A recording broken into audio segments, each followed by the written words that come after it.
as Dr. Chow said, I'm Flora. I'm one of the ECHO Fellows. So thank you for the opportunity to present today.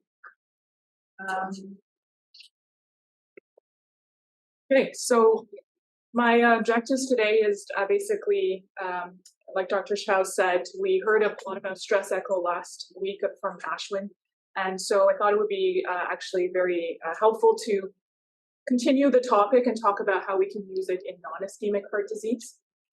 More specifically, I wanted to review and discuss the rationale, practical performance, and interpretation of stress echo for more common non-ischemic cardiac indications, which are native valvular disease, diastolic dysfunction, and hypertrophic cardiomyopathy. There are a lot of conditions where we use stress testing, so I can't go through all of them, but I thought these were the most important ones that we commonly encounter. So there was actually a ASC guideline that was published in 2017, specifically on the clinical use of stress echo in non-ischemic heart disease. And this is where I derived a lot of my information, and these are the sort of current guidelines, I guess, for stress echo in this setting. So I wanted to first just kind of big picture say that the utility of stress echo in the setting of non-ischemic heart disease really broadly is twofold. One is to match the symptoms that the patient has to the cardiac pathology. And often there is some discordance between symptoms and the severity of the cardiac pathology. And we want to understand if these are actually related to each other, and would this patient would benefit from some sort of intervention for that pathology. And then secondly is to unmask any structural or functional abnormalities, whether it is wall motion abnormalities. So I think that's one thing to remember, is that there are reasons for wall motion abnormalities apart from just epicardial stenosis. And some of these, for example, cardiomyopathies can develop subendocardial ischemia for other reasons and develop wall motion abnormalities. Valvular dysfunction. So we want to understand if there is worsening of valvular dysfunction with exercise, and then what are the hemodynamic consequences of exercise in these patients. And we can assess that with stress echo. And that also helps us understand the degree of basically cardiac remodeling as a result of the degree of pathology. So we can't really talk about stress without talking about the types of stress, and this becomes even more relevant in the setting of non-ischemic heart disease.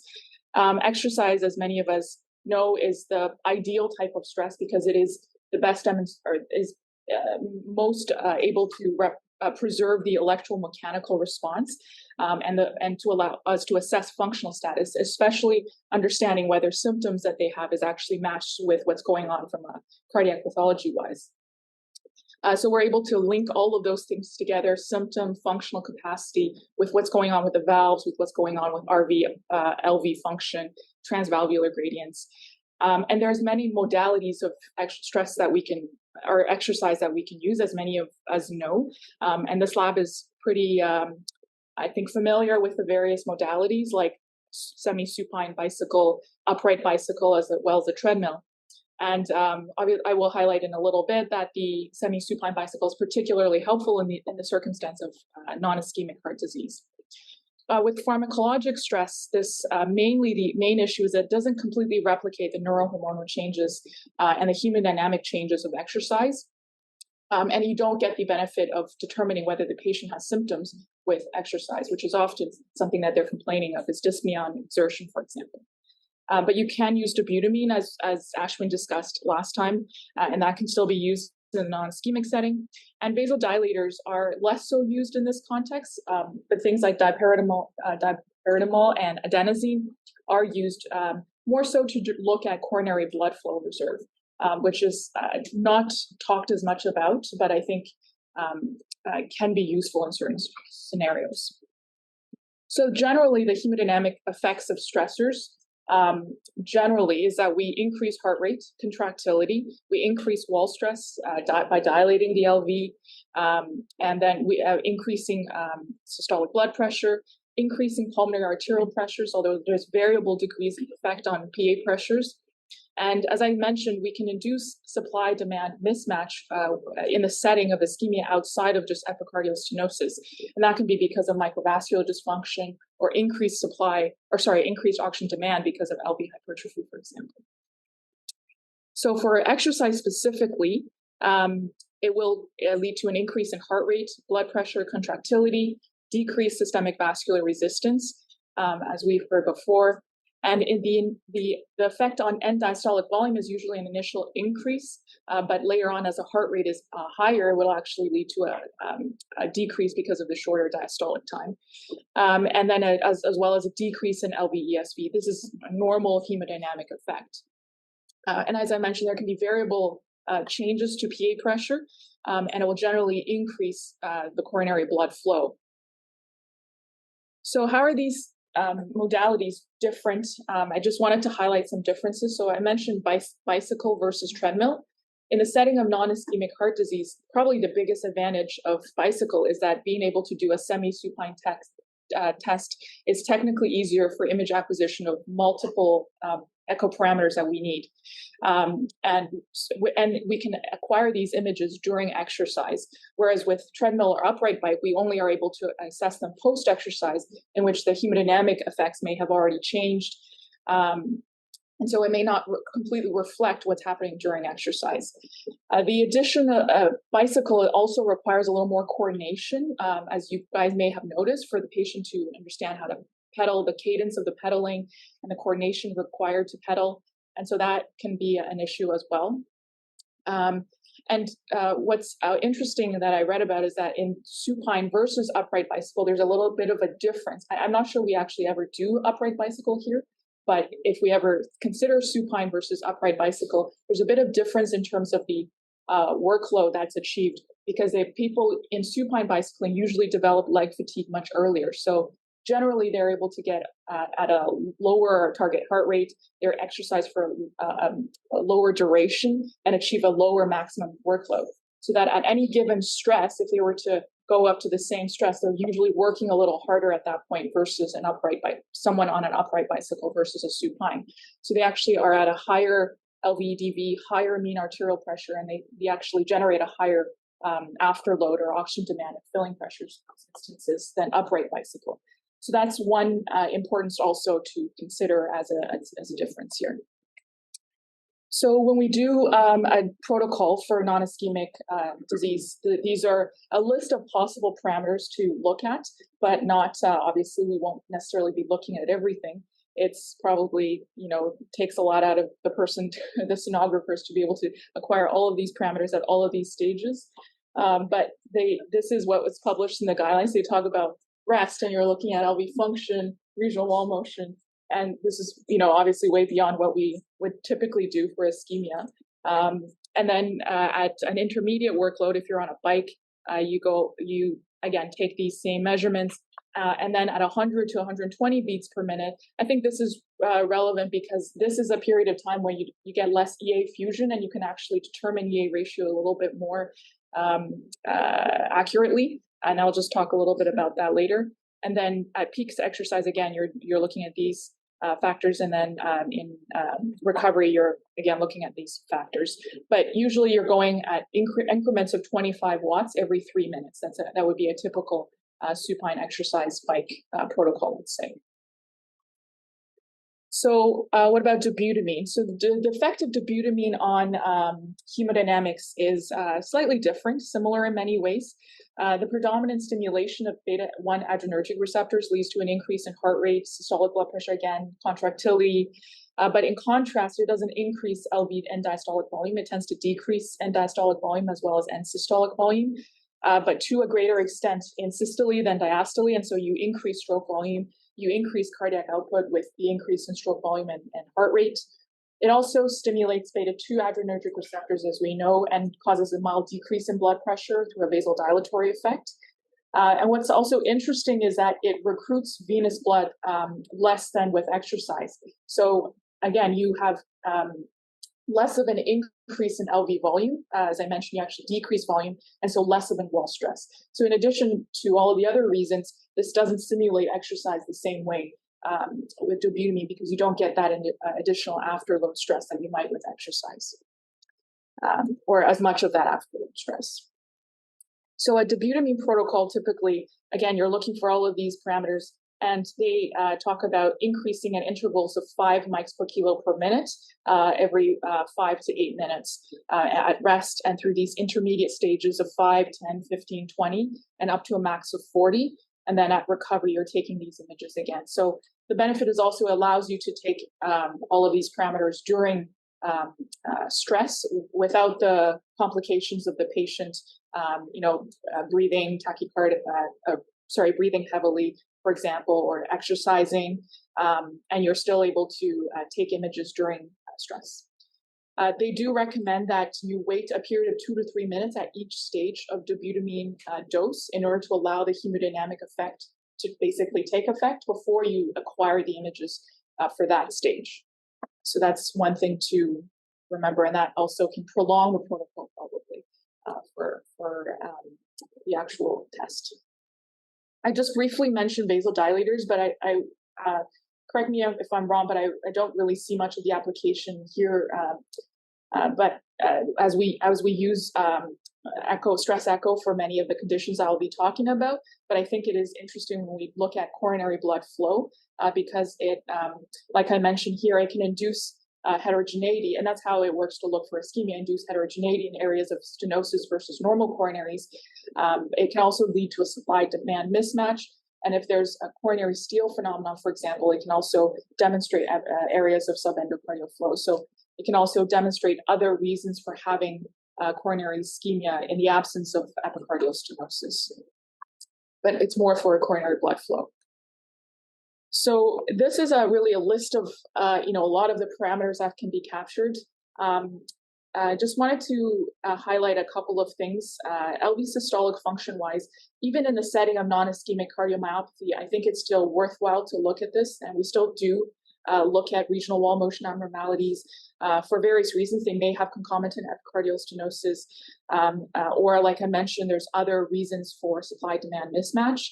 If they have resting wall motion abnormalities and they have an increase in that with exercise or dobutamine, this could indicate more recruitable viable myocardium, and this would be useful, for example, in dilated cardiomyopathy, which I'm not going into in detail, but there are reasons to do this in patients with non-ischemic cardiomyopathy. And then obviously we look at LV ejection fraction. This is prognostically important, whether there's an increase in LVEF, and if you have an increase by greater than or equal to 5%, it's what's called global contractile reserve.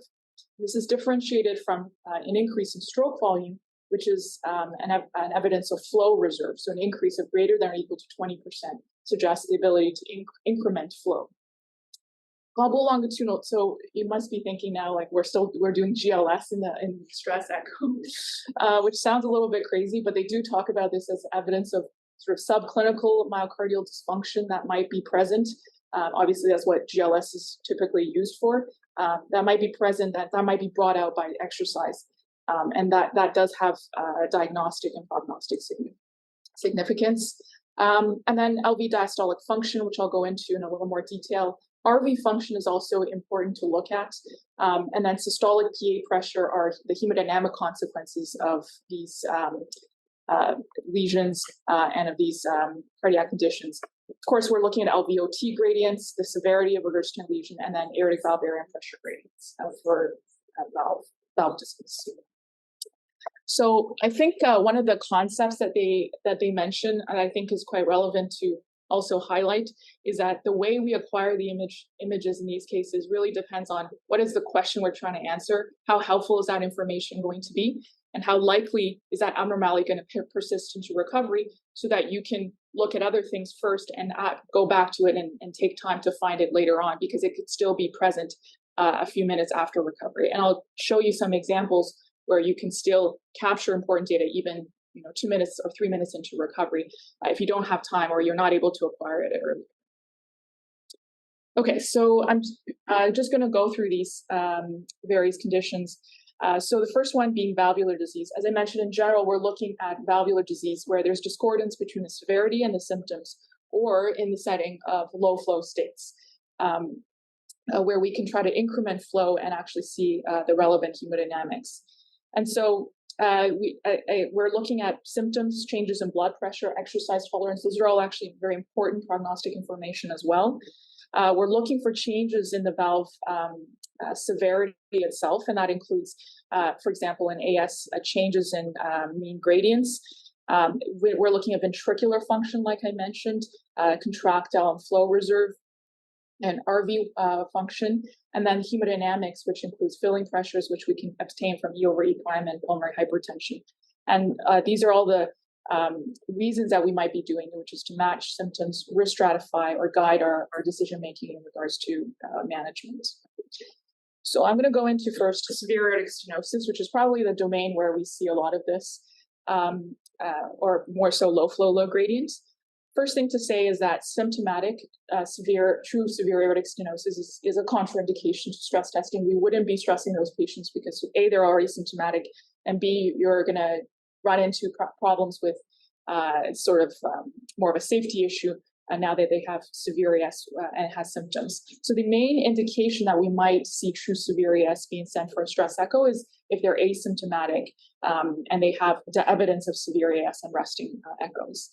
And the parameters that we want to look at are, again, symptoms, exercise tolerance. Is there a change in blood pressure during exercise? Does the blood pressure not increment or decrease?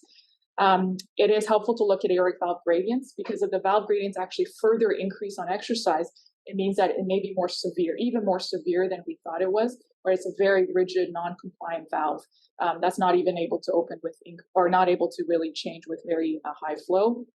LV ejection fractures is important because it demonstrates evidence of significant afterload mismatch, or that there's exhaustion of the coronary flow reserves already. And so there's a higher degree of severity of AS in this case. And then developing pulmonary hypertension, so an increase in systolic pulmonary pressures is also important to look at, because these are part of these poor prognostic markers. So an increase in mean gradient of greater than 18 to 20 millimeters mercury, decrease or no change in LVF. You may consider GLS in this point, and developing of pulmonary hypertension. These patients maybe needs more close follow-up, echocardiographic follow-up for the development of symptoms. But just to note, in the most recent 2021 valve guidelines, having an exercise stress test with a demonstration of reduction in exercise capacity and hypotension of at least 10 millimeters mercury is now a 2A indication for going for surgical replacement. So this is actually important. They do give a 2A indication for doing exercise stress testing in patients who are asymptomatic severe. And again, they mentioned you should not be doing stress testing in those who are already severe symptomatic AS. So I'm going to just talk a little bit about low flow, low gradient aortic stenosis. As many of us know, this is defined by having a mean gradient of the aortic valve of less than 40 millimeters mercury, with a max velocity of less than 4, valve area of less than 1, and an EF of 50%. And what we're really trying to understand in these cases is this a true severe aortic stenosis or pseudo-severe, in which case there's lack of flow to open up the valve. And in these patients, their symptoms may not be related to their AS, their LV dysfunction may not be related to the AS, and they may not benefit from AS intervention. So this is quite important to differentiate. Of course, as we know, we use a low-dose dobutamine protocol to assess this. And at each dobutamine stage, you're looking for, you're going to be doing Doppler through the aortic valve by CW, LVOT by PW, LVEF, and GLS, potentially GLS. And you want to make sure you're all optimized at each dobutamine stage for all of these factors before you proceed. So in a general low-dose dobutamine protocol would include starting at about 5 mics per kilo per minute, and up titrating very slowly from 2.5 to 5 every 3 to 5 minutes. And after each dose, as I mentioned, waiting 2-3 minutes before you acquire the image. The maximum dose is recommended to be no more than 20, and that's because at higher doses it's not as safe. And usually you don't need that high of a dose at that point. You probably usually met some of these endpoints. And so when do you typically stop? It's either you've achieved your maximum dose, you obtain a positive results, and that would include either You've demonstrated pseudo-severe AS, where the final aortic valve area is greater than 1 centimeters, and I'll just go through that in a little bit. Or you've demonstrated true severe AS, where your Vmax is greater than 4, mean gradients between 30 to 4, or more than 30 to 40, and the valve area remains below a centimeter at any flow rate. Or you've demonstrated contractile reserve, where the stroke volume has increased greater than 20% from baseline. Or you have, if you do have symptoms or fall in blood pressure or significant arrhythmia, obviously that's another reason to stop the infusion. They do talk about having a heart rate increase 10 to 20 beats per minute above baseline, or exceeding 100 beats per minute. But they also mention that just having a heart rate increase is insufficient to stop the test, because at higher doses, you can actually you may not have an increase in stroke volume, but you may have an increase in the mean rate of flow, transvalvular flow, and that is also a very important determinant of mean gradient apart from just stroke volume. So you still gain information, or you may increase mean gradient even at higher heart rates. So this is typically how we would be looking to interpret this result of a low-dose dobutamine stress echo. If you perform the low-dose stress echo, you look at whether there's presence of flow reserve, and greater than 20%, as I mentioned. And if you have a mean gradient of greater than 40 and valve area remains below 1, then that's considered true severe AS. If the peak gradient or mean gradient is less than 40 and valve area becomes greater than 1 centimeters squared, then that's pseudo-severe AS. If you have no flow reserve and you're still in sort of an indeterminate situation where you're basically at the same parameters where you started, your mean gradient still less than 40, valve area is less than 1, they actually talk about calculating this thing called a projected valve area, which I, to be honest, had not heard about before and have never used. But they basically try to standardize the flow rate to a more normal flow rate using a calculation of about 250 milliliters per second. And that can be useful to determine, I guess, what's pseudo-severe versus true severe. I think practically what we do more of is actually just go on to a CT aortic valve calcium score at this point and determine severity from that standpoint. The projected aortic valve area actually came from Ottawa by Ian Boywash. Oh, cool. So it's a Canadian thing. Yeah. Actually, there's actually pretty good data that's used. So we've used it occasionally, but it's not routine. But there is actually very good to know. There's actually good data to support it. There's some pitfalls. Well, now I know to make use of that in the future if I do need it. So I thought I'd just go through some example of cases of low flow, low gradient AS. So in this patient, these are all images from our lab. So you can see this is a very heavily calcified aortic valve in peristernal long and short axis, and there's obviously restricted opening. I'll demonstrate to you with the stress echo images. So this is rest on the left-hand side, peak on the right-hand side, but the resting LV function is less than 25%. And at peak, there's very subtle, I would say, but there is some increase in LV ejection fraction and contractile reserve. And you can see sort of the same here in the apical 2 and 3 chamber views. It's a global hypokinesis. And then when you actually go look at so one of the other things they talk about is to try to take the gradients from obviously the highest window that you have available and to use that same window for rest and peak. And so ideally, this was done in the 5-chamber, then you would take it in the same 5-chamber views. But in this particular patient, the initial resting stroke volume was 42 milliliters. The mean gradient was 26 with a Vmax of 3, valve area of 0.61, and at 20 mics per kilo per minute peak stress with the low-dose dobutamine, the stroke volume increased to 58 milliliters, which is 37% increase, and the mean gradient increased to 39. Vmax was 3.9, and the valve area remained below less than 1. So this is indicative of more true severe AS. Contrast with this particular study where, as you can see, still have quite calcified, maybe opens a little bit better than the prior study. And low-dose dobutamine echo was also performed here. And you can see the initial resting LV ejection fraction, still global hypokinesis. The EF was reported around 35 plus minus 5%. And there's quite a big significant amount of contractile reserve in the sense that the LV ejection fraction significantly increased. And the same thing, as you can see in the apical 2 and the 3 chambers. In this case, their stroke volume at baseline was 62 milliliters with a mean gradient of 17. The valve area was 1, so it was just borderline. Interestingly, at 10, it actually increased by 67% of stroke volume to 104 milliliters. The mean gradient was 28 millimeters mercury, but the valve area actually went above 1, so it was 1.4 centimeters squared.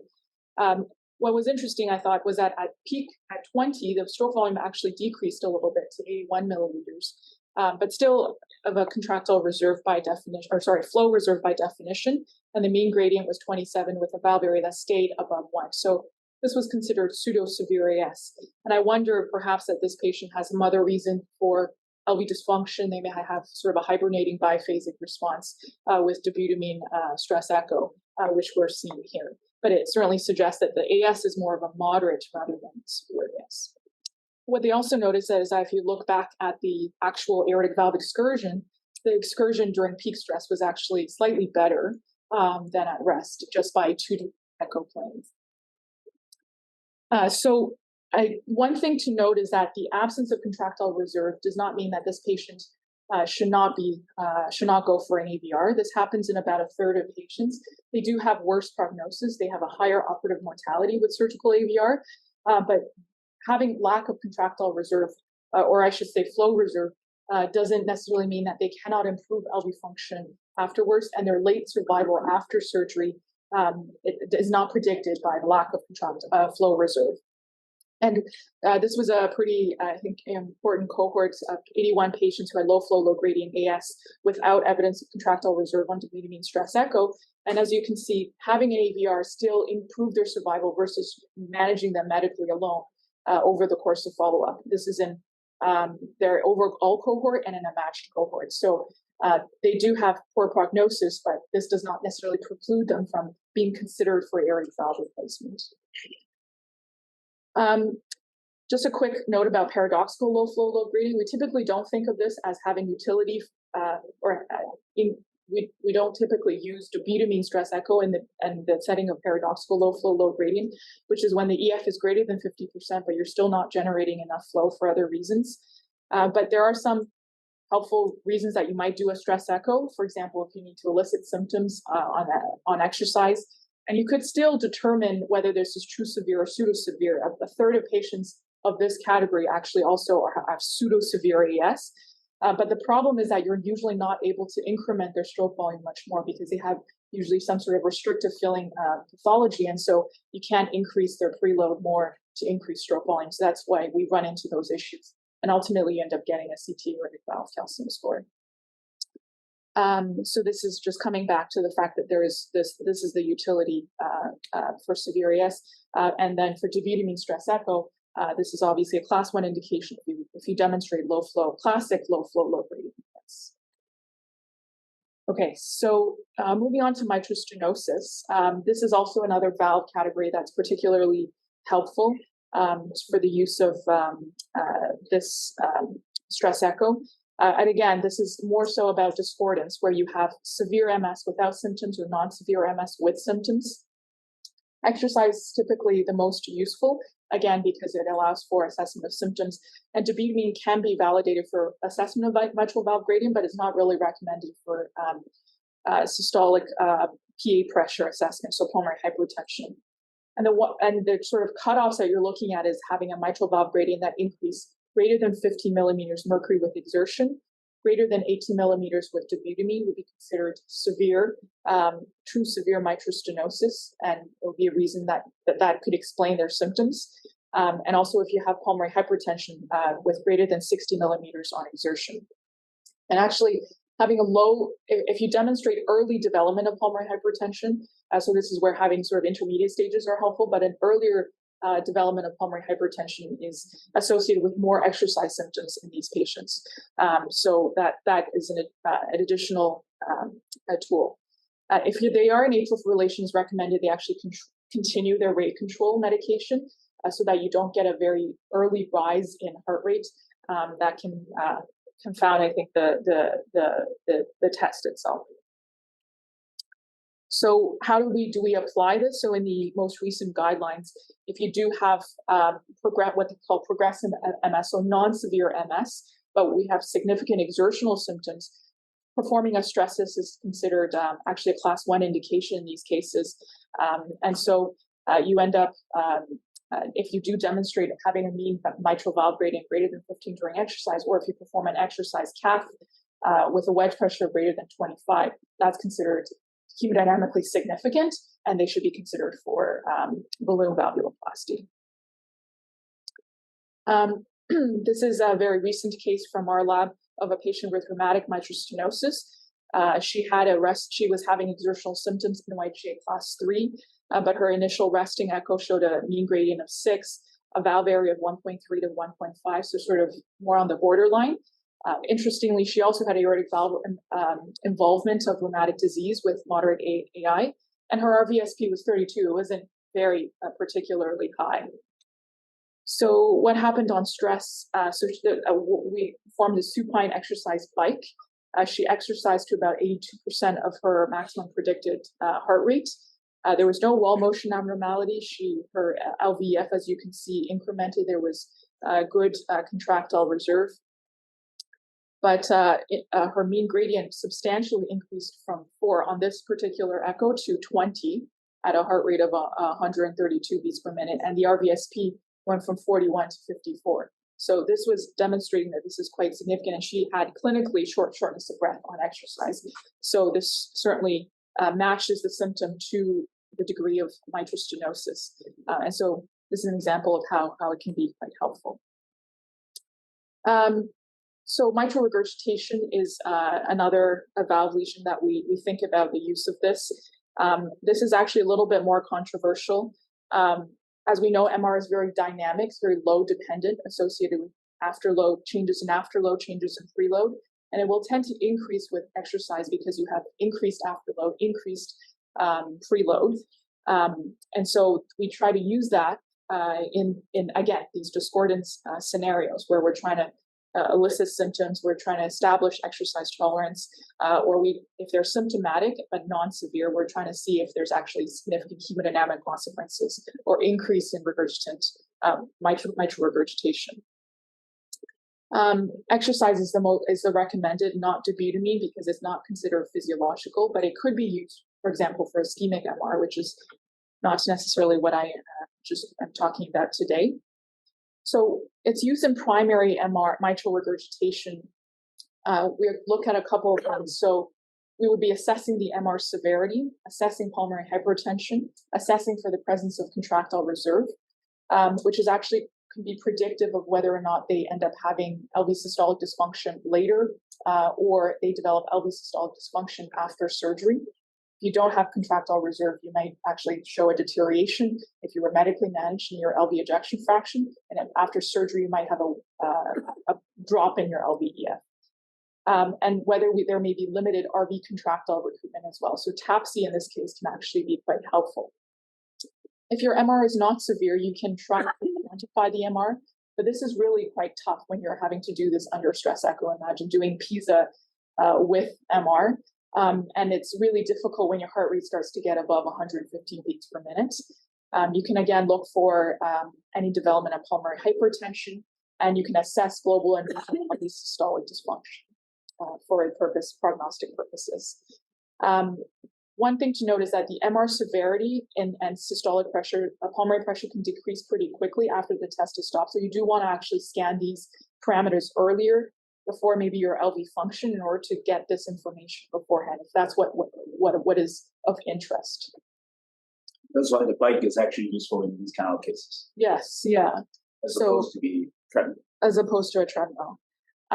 So what's interesting is that in 2007, the guidelines for management of mitral regurgitation included development of pulmonary hypertension with a pulmonary arterial pressure greater than 60 in their guidelines for an indication, as a 2B indication to go on to surgical valve replacement. But since 2017 and now 2021, that's been actually taken out of the guidelines. So there's been less of an emphasis on exercise-related changes in mitral regurgitation, which is sort of interesting, that we are not driven to use that to decide on timing of surgery. And now they give a 2B indication for using stress testing. I thought that was interesting, and just reading a little bit more about that. We know, number one, that functional capacity is very important in outcomes in myxomatous mitral regurgitation. This was from the Cleveland Clinic, 800 plus patients, and you can see that those who achieved less than 85% of their age and gender predicted METs on stress echo, and those who were asymptomatic or minimally symptomatic, they actually had worse outcomes compared to those who were able to achieve more than 100% of their predicted METs. And that in this survival curve on the on the right, in subgroup D, and C, which is if you had achieved a METs of less than 85%, if you actually underwent surgery, which is subgroup D, if you underwent surgery, which is subgroup C, you did better than if you didn't undergo surgery, which was subgroup D. So surgery in these cases, if you don't develop any, if you have poor functional capacity, may be actually beneficial. We also see that exercise-induced pulmonary hypertension, if you have either pulmonary hypertension at rest or with exercise, will actually lead you to develop symptoms within the first 2 years or 2 years after the assessment, more than if you don't have pulmonary hypertension. So these patients are going to start developing symptoms and an indication for surgery pretty soon. And that if you develop significant pulmonary hypertension at a low workload, that also is predictive of events. So it's interesting that and the other thing to note is that if they tell you, not just on objective assessment of functional capacity, if they tell you that they're having symptoms, dyspnea symptoms with exercise, they are also going to develop true impact symptoms in about 2 years, which is what this study had demonstrated. So these patients, although, and I'm talking specifically about asymptomatic patients with severe primary mitral regurgitation, if there is utility of exercise stress echo in these cases, despite the fact that they're no longer considered, I guess, an indication for earlier timing of surgery. But those are reasons that you might be following them more closely for the development of symptoms within the next 2 years. This was a study that demonstrated that increase in pulmonary pressures alone is not necessarily the full story of why people have exercise intolerance in mitral regurgitation, and that the MR severity was actually not. So they looked at patients who had predicted they exercised them. They were asymptomatic with severe MR, and looked at their CPETs and both stress echoes. And on CPET, a portion developed exercise intolerance, so peak VO2 less than 70% versus peak VO2 greater than 70%. And what was actually interesting is that these newer measures, such as heart rate reserve, so having chronotropic incompetence, this echo-derived mean PA pressure over cardiac output slope, which is a measure of abnormal pulmonary vascular reserve, and TAPSE over SPAP, which is an evidence of limited RV contractile reserve, were actually independently associated with effort intolerance, despite adjusting for systolic PA pressures, despite adjusting for the severity of MR. So what it's basically saying is that there's other hemodynamic factors other than pulmonary hypertension that might be causing their symptoms, such as lack of the ability to recruit the RV function as well. So for the purpose of time, I'll just go through these a little bit more quickly. But secondary MR, I think overall we don't really see the use of this as much, but they can be, again, if there's any disproportionate symptoms, if they're having recurrent unexplained acute pulmonary edema, if they're moderate MR going for CABG, and you may be considering whether this is actually more severe, we're stratifying, and then if they have persistent pulmonary hypertension after mitral valve repair. And then markers of poor prognosis is if you increment MR severity after you develop pulmonary hypertension. The use in aortic regurgitation is really limited to asymptomatic aortic regurgitation. Symptomatic or non-severe aortic regurgitation, it's not very useful because the higher heart rates, you have less diastolic time, so you're actually limiting your ability to quantify AI in that case. But again, we're looking for symptoms, exercise tolerance, any evidence of contractile reserve of the LV, and pulmonary hypertension. Okay, so sorry, valve disease took quite a bit of time, and I'll go into briefly about diastolic dysfunction and use in hypertrophic cardiomyopathy. So diastolic dysfunction, basically a normal diastolic response to exercise is that the myocardium increases the ability to relax. It increases early diastolic suction, and it increases LV stroke volume without an increase in filling pressures. So you have a proportionate increase in the E wave, early E velocity, as well as E prime, such that your E over E prime ratio doesn't change. In diastolic dysfunction, you cannot recruit increased myocardial relaxation. And so you end up increasing cardiac output at the expense of increased LV filling pressures. And so your E over E prime ratio increases. This is typically indicated in patients who have sort of borderline diastolic dysfunction. They have grade 1 diastolic dysfunction because they have low E prime velocity. So that's a precursor. You must have low E prime velocities demonstrating myocardial relaxation abnormalities to be really a requirement for diastolic dysfunction, or in patients who have symptoms like they're having breathlessness, they're having exertional fatigue, and they're at pretty high risk of having heart failure with preserved ejection fraction, like elderly, diabetic, hypertensive, obese. And then you perform a diastolic stress echo. So ideally, we use a supine bicycle in this case for the reasons being that you are trying to obtain multiple parameters, and ideally, as I mentioned, at a heart rate of around 100, 120 beats per minute or 110 beats per minute, because the EA fusion occurs at that higher heart rates, and you're not going to be able to get the parameters that you need. And so what we're looking at is mitral E, E over A, E prime velocities, and E over E prime ratio, and the development of any pulmonary hypertension. You obtain this in apical 4 chamber and want to actually lengthen the amount of cycles you acquire to 5 to 10 cardiac cycles. So this is an example of what could happen in someone with diastolic dysfunction. This is a 56-year-old woman who had hypertension and exertional dyspnea. You can see at baseline, she has an EA ratio that's less than 1. She has low E prime velocities, but her E over E prime is 12. So there may be some evidence of grade 1 diastolic dysfunction, but not significantly elevated LA pressures. At 25 watts, which is a low workload, intermediate workload, we don't get EA fusion yet. And you can adequately assess diastolic dysfunction in this case, and you already see an increment of E over E prime greater than 215. And then one thing to note is that in diastolic dysfunction, your filling pressure increase will persist after recovery. So even at 2 minutes of recovery, you still can use this information, and you can see that filling pressure is still elevated up to 19. So in these cases, we have time to actually acquire these after exercise if you end up doing something where you can't be imaging during exercise.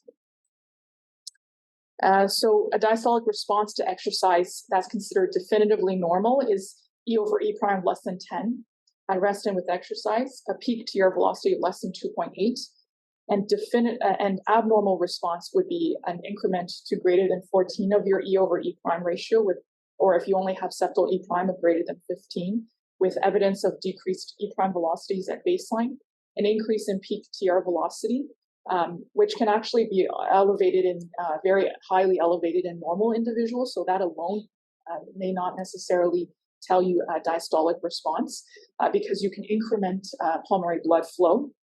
And then a rise in PA pressure to greater than 35, at rest, or greater than 43 at exercise. Greater than 50 is a marker of adverse outcomes in these patients.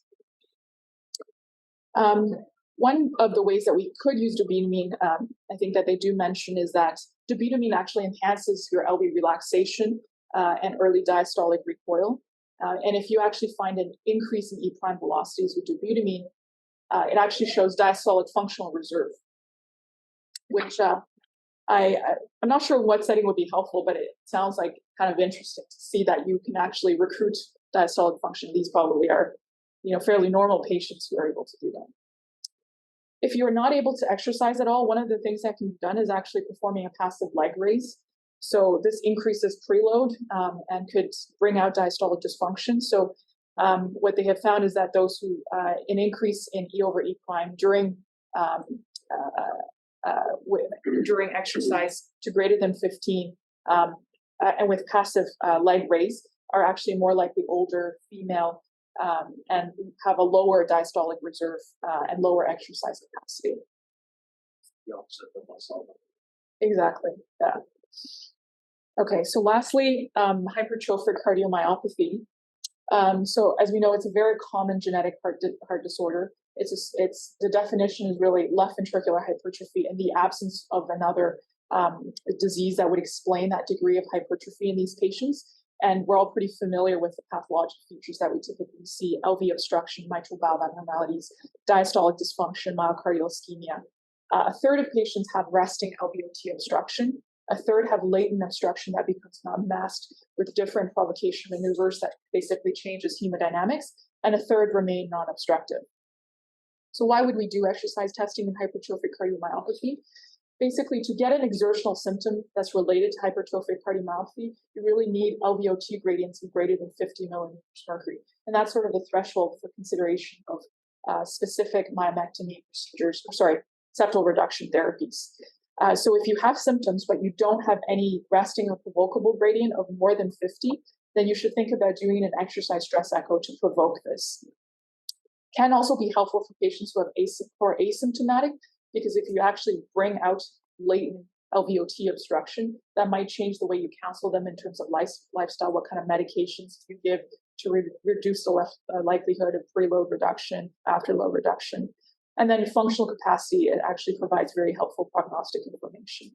You could also, if they're already on beta blocker therapy, assess whether or not this is actually effectively reducing your symptoms. So in the most recent HCM guidelines, they specify how to follow these patients. So if they're phenotype positive, which means that they have evidence of HCM by echo, you can, if they develop symptoms, they do, it's a class 1 indication to perform a stress echo if their resting or provocable gradient is less than 50. And then if they are asymptomatic, it's still considered useful to have treadmill exercise tests just to assess their functional capacity. What's also helpful is that if you end up, so in certain cases, if you have obstructive HCM, but you don't have necessarily severe symptoms, you're like NYHA class 2, there are certain criteria where you might actually consider earlier intervention in these patients, and one of which is poor functional capacity related to LVOT obstruction, because we usually think about leaving surgical myomectomy in patients who are quite symptomatic despite the medical therapy. So in these cases, ideally we're doing exercise. We don't recommend dobutamine. One of the reasons is that dobutamine can induce LVOT gradients even in normal people. And so we don't want that to confound the development of an LVOT gradient in someone with HCM. A couple of things to note is that where you can maybe try to augment LVOT gradient is upright positioning may actually improve our ability to get more LVOT gradients. These patients tend to be more symptomatic upright than supine. And then, or with standing, because you decrease preload, or postprandial. Many HCM patients actually have postprandial symptoms rather than fasting symptoms. And that's because postprandially you actually get vasodilation, and so you induce a hemodynamic change that would bring out LVOT gradients. And that can actually be used in Especially, like even clinically, the patients they'll have dinner and go out for a walk and after a meal. So post-lunch stress echoes. And look at pulmonary pressures. Obviously, systolic and diastolic function are obviously helpful for us. And they say don't hold the beta blockers before stress echo if you're already on it,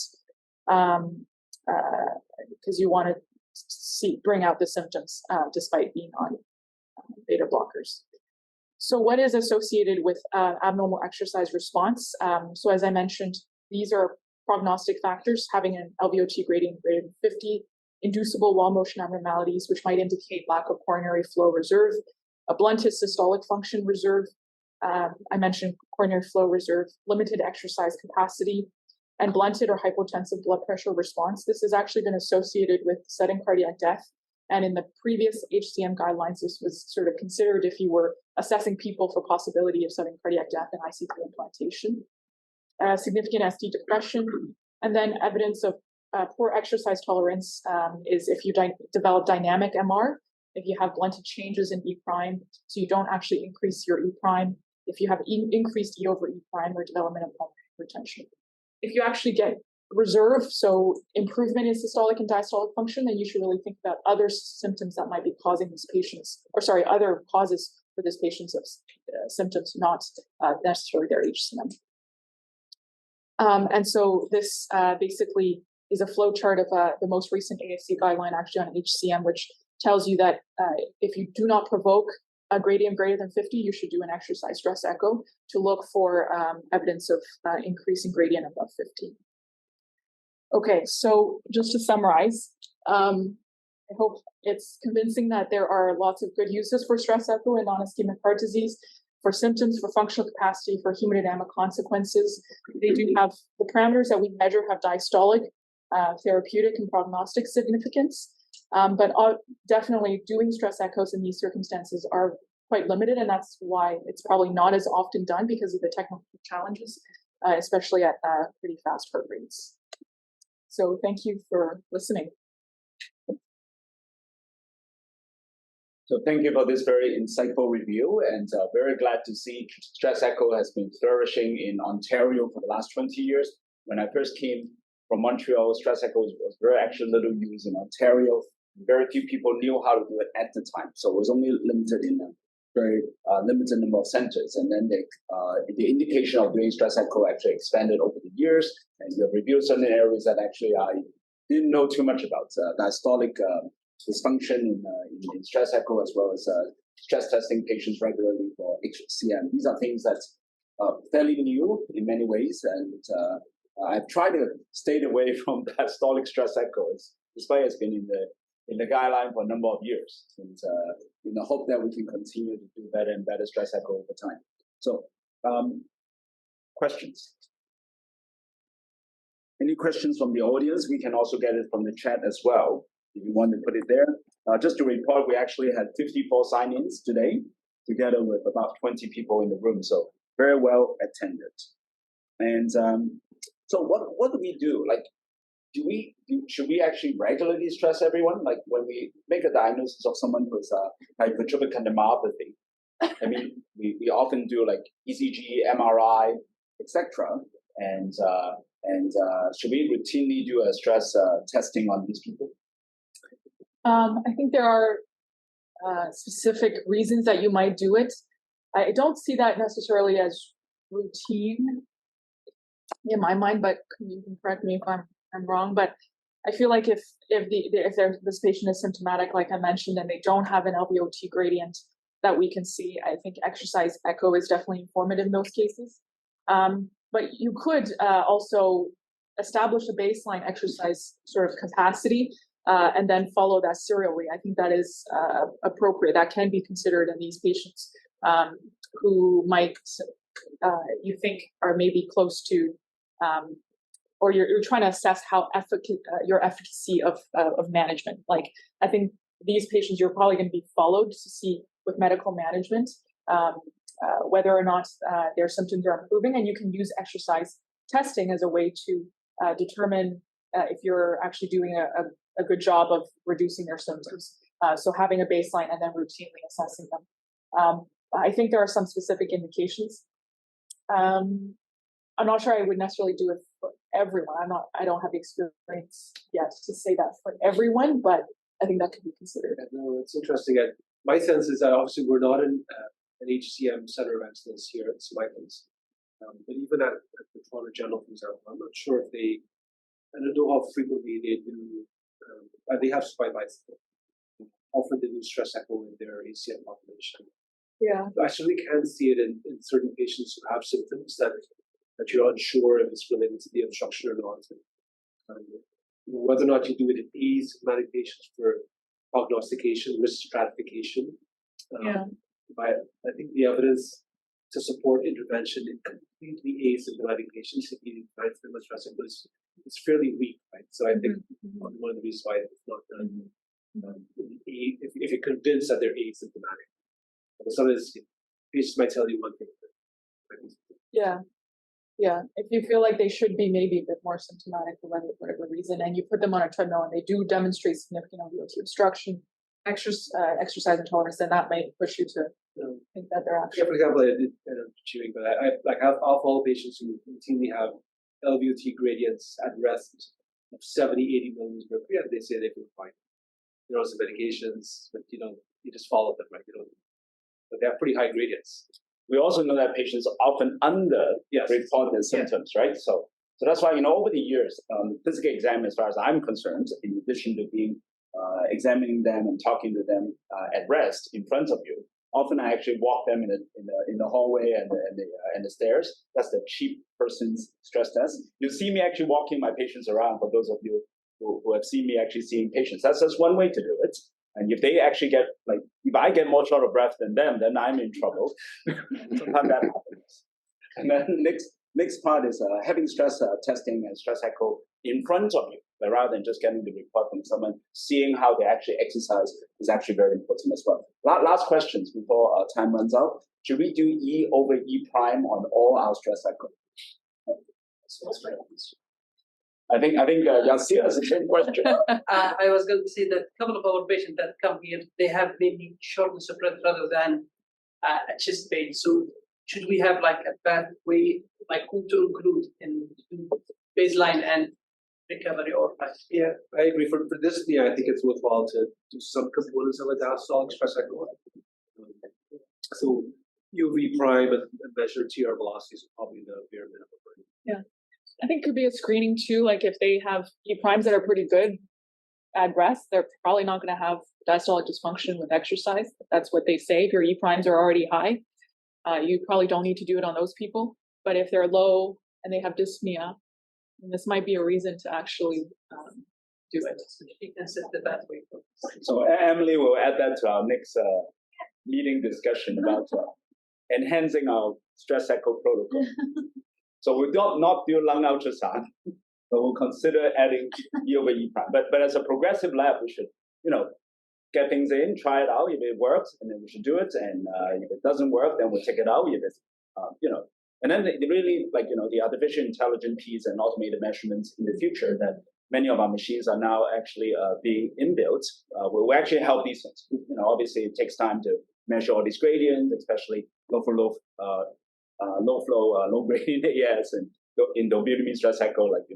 I remember how many times we have to keep tracing, and it takes a lot of time. But automating them will be actually the way to go in the future. Still take the average, the E and the lab, and the lateral. Yeah. Yes. Yeah. Although there's, as Flora mentioned, you can just use this. There's a different cutoff to this septal. Yeah. Because some is a lateral. Okay. Septal's